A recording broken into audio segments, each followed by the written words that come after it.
Sir.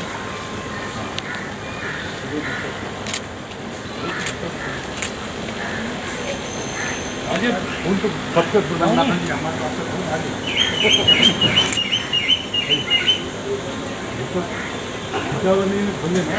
Rajesh ji आप ही आओ। तो नाराजगी अरे कोई नहीं कर लेंगे भाई, तुम्हारी नाराजगी हमारे रिश्तेदारों तभी तो नाराज।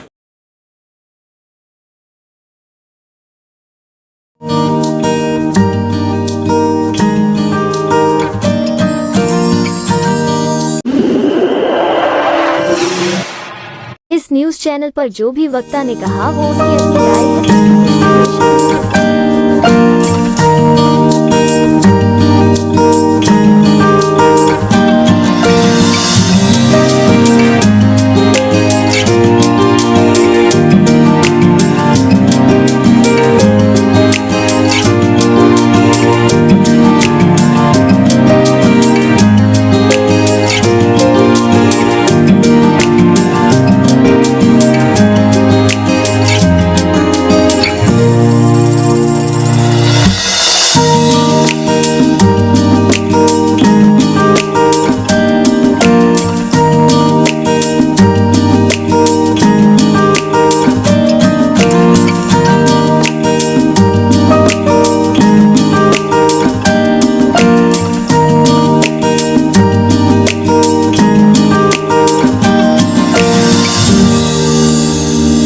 दिल्ली के रंगनाथन भवन में दिल्ली लाइब्रेरी एसोसिएशन की ओर से लाइब्रेरी डे पर एक कार्यक्रम आयोजित किया गया। इसमें दिल्ली ग्रंथालय संघ ने मिलकर ये कार्यक्रम आयोजित किया। इस कार्यक्रम में भारी संख्या में दिल्ली व आसपास के लोगों ने बढ़ चढ़कर भारी संख्या में हिस्सा लिया। आप सामने देख पा रहे हैं कि पूरा हॉल तमाम आए हुए मेहमानों से खचाखच भरा हुआ है। कार्यक्रम में सबसे पहले दीप प्रज्वलित किया गया।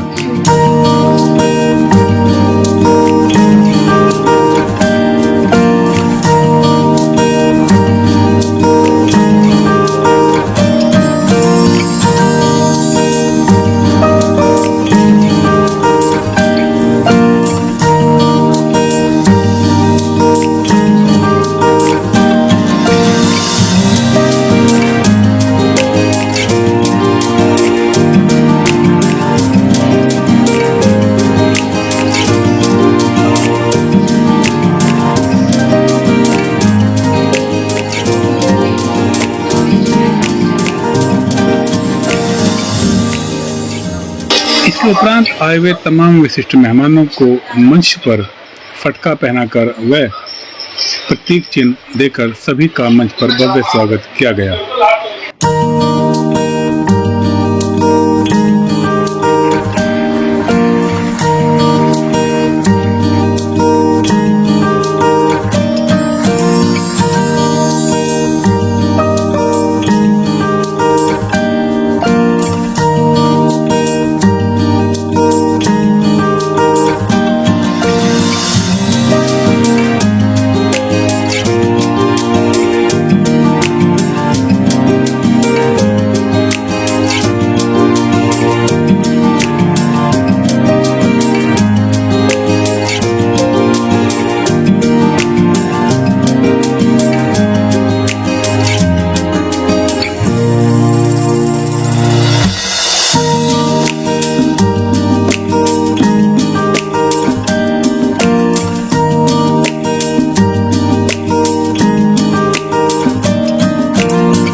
स्वागत की इस अद्भुत और शानदार बेला के बाद देश भर से आए हुए व दिल्ली एनसीआर के आसपास से आए हुए तमाम विशिष्ट मेहमानों ने मंच से लाइब्रेरी के महत्व को बताते हुए लोगों को लाइब्रेरी में जाने की सलाह दी और बताया कि किस तरह से पुस्तकें हम सब की दोस्त हैं।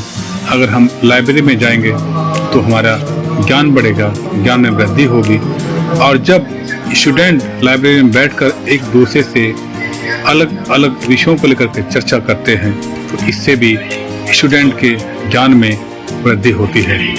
इसलिए लाइब्रेरी का होना आज के दौर में भी अच्छा है, पहले भी अच्छा था और संभवतः आगे भी अच्छा ही रहेगा।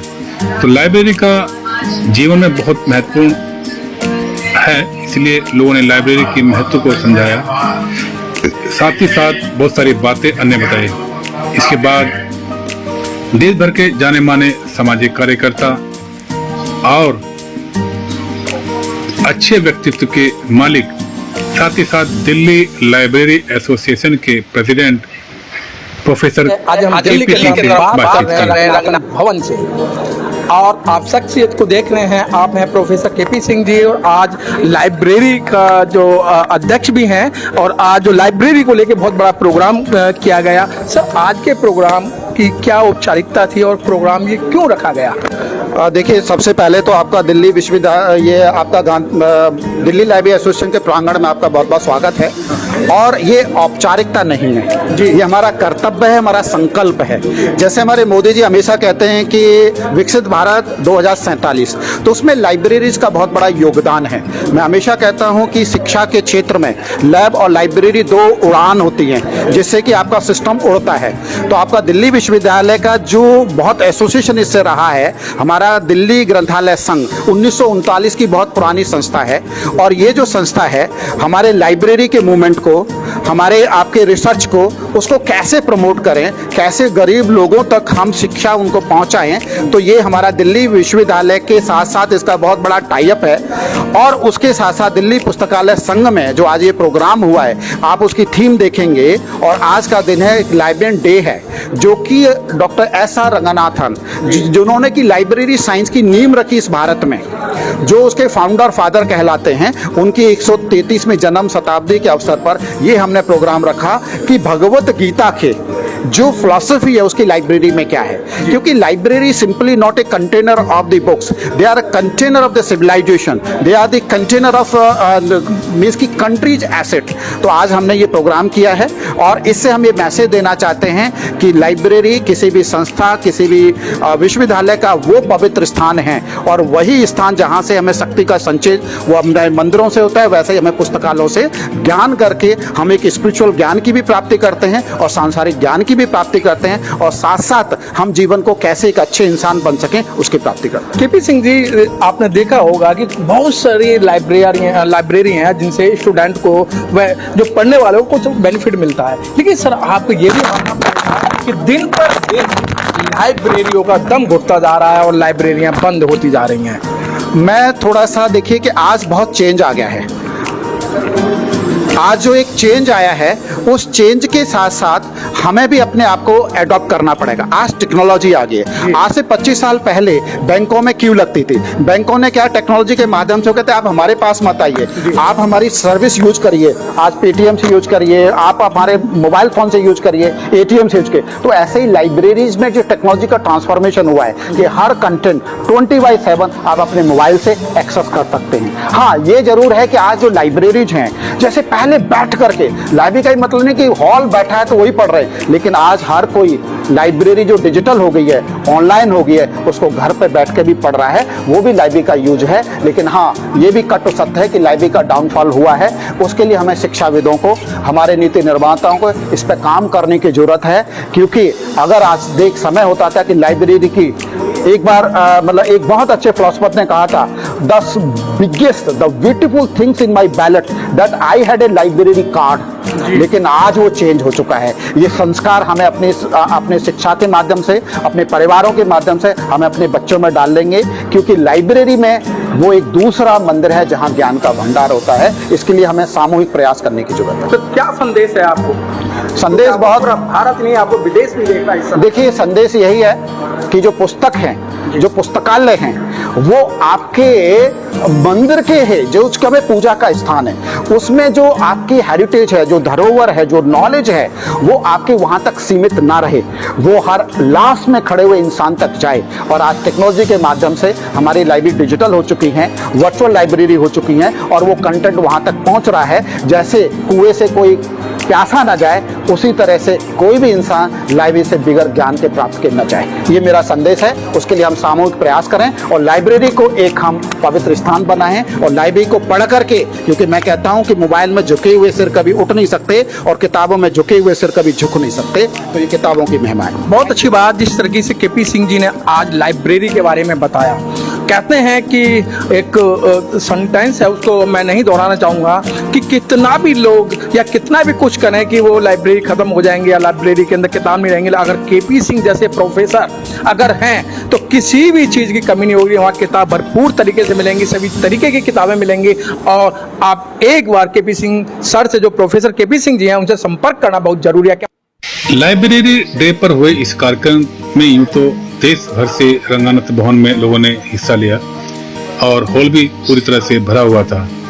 इसी बीच पंजाब टेक्निकल यूनिवर्सिटी से आई मधु मीढ़ा जी ने भी हमसे बात करते हुए अपने विचार साझा किए और लाइब्रेरी के महत्व के बारे में बताया।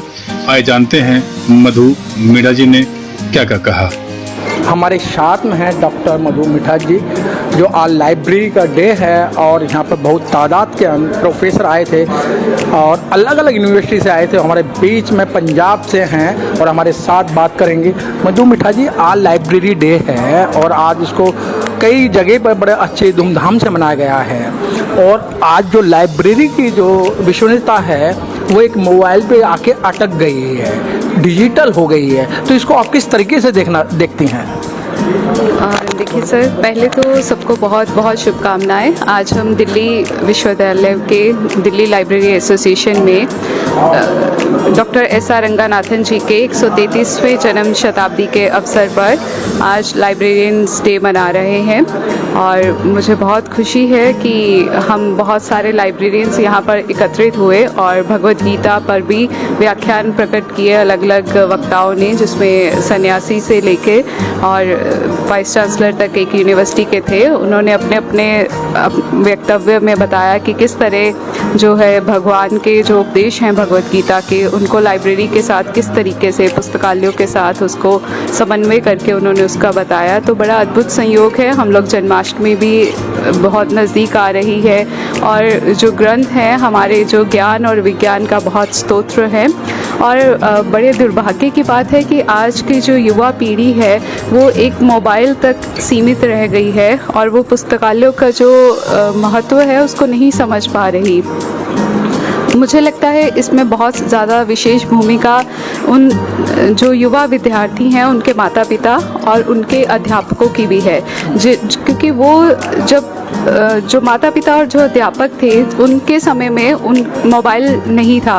उन्होंने लाइब्रेरियों से पढ़कर ही जो है और उनसे ही ज्ञान प्राप्त किया है और वो इसके महत्व को समझ सकते हैं और उनको ही प्रेरणा देनी चाहिए और अपने स्टूडेंट्स को इस तरह के प्रोजेक्ट्स और इस तरह की पेरेंट्स को भी बुक्स ला के देनी चाहिए। अपने बच्चों को लाइब्रेरी की मेंबरशिप लेके देनी चाहिए। अपने बच्चों को प्रोत्साहित करना चाहिए, ना कि एक बच्चे को लेटेस्ट मोबाइल लेके दिया, लेटेस्ट लैपटॉप लेके दिया, उसको बताया AI का यूज़ किया है। उसकी बजाय अपने बच्चों को समर वेकेशंस में, विंटर वेकेशंस में लाइब्रेरी की मेंबरशिप अपने लोकल लाइब्रेरी की लेके दें। अपने बच्चों को आधा घंटा 1 घंटा स्वयं भी जाएं और बच्चों को भी लेके जाएं, क्योंकि जो ज्ञान हमारे ग्रंथों में, हमारी पुस्तकों में है, वो ज्ञान किसी भी तरीके से मोबाइल में नहीं हो सकता।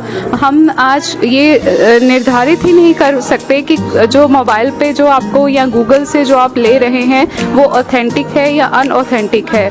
और एक जो बच्चे की क्षमता है उसको सीमित कर रहा है, जबकि जब एक विद्यार्थी पुस्तकालय में जाता है तो वो उसको अनगिनत स्तोत्र मिलते हैं। उसके जब वो गूगल से सर्च करता है तो उसकी सर्च बड़ी स्पेसिफिक हो जाती है, वो बस उसी विषय पे सर्च करता है। लेकिन जब वो पुस्तकालय में जाता है तो उसको उन रिसोर्सेज के बारे में भी पता चलता है जो उसको शायद पता भी नहीं होगा कि वो एग्जिस्ट भी करते हैं। तो इसलिए मुझे लगता है कि इसमें ये मानना आपका ये है, जिस तरीके से डिजिटल इंडिया की बात है, मोबाइल की है, लैपटॉप की है, अकेला ही उसको सर्च करे, अकेला ही देखेगा। पहले देखा गया है कि लाइब्रेरी के अंदर जो यार दोस्त हुआ करते थे, जो तैयारी किया करते थे, वो आपस में उनका कंपटीशन हुआ करता था और बड़े आसानी तरीके से अच्छे से अच्छा एग्जाम वो निकाल पाते थे। मैं यही बात सर कह रही थी कि जो ग्रुप डिस्कशंस हैं मोबाइल में बच्चा जो है वो बहुत रिस्ट्रिक्टेड हो जाता है, बहुत सीमित लिमिटेड उसका जो है सर्कल भी, वो सब चीज़ें मोबाइल में एआई टेक्नोलॉजी और ये सब, मुझे लगता है टीचर और पेरेंट्स को अब आज के टाइम में अपने बच्चों पर विशेष ध्यान उनके जो स्वास्थ्य है और उनके भौतिक, उनके शारीरिक विकास के साथ साथ उनका जो बौद्धिक विकास है उस पर भी ध्यान देना चाहिए। को लाइब्रेरी और पुस्तकालयों में लेके जाना, उनको स्वयं गिफ्ट में बुक्स देना, कोई भी मिठाई या उसकी बजाय टॉय की बजाय पुस्तकें उनको गिफ्ट, किसी के घर जाएं तो आप पुस्तक लेके जाएं, उसके पास पुस्तकें पड़ी होंगी तो वो कहीं ना कहीं पढ़ेगा और जो ग्रुप डिस्कशंस है उनमें भी जो है वो भाग लेगा और अपने आप को, अपने बौद्धिक स्तर को वो विकसित कर पाएगा। बहुत बहुत धन्यवाद आपके डॉक्टर मधु मिठा जी, बहुत अच्छी तरीके से उन्होंने बताया कि लाइब्रेरी का होना बहुत ज़रूरी है, आपका किताब का होना बहुत ज़रूरी है।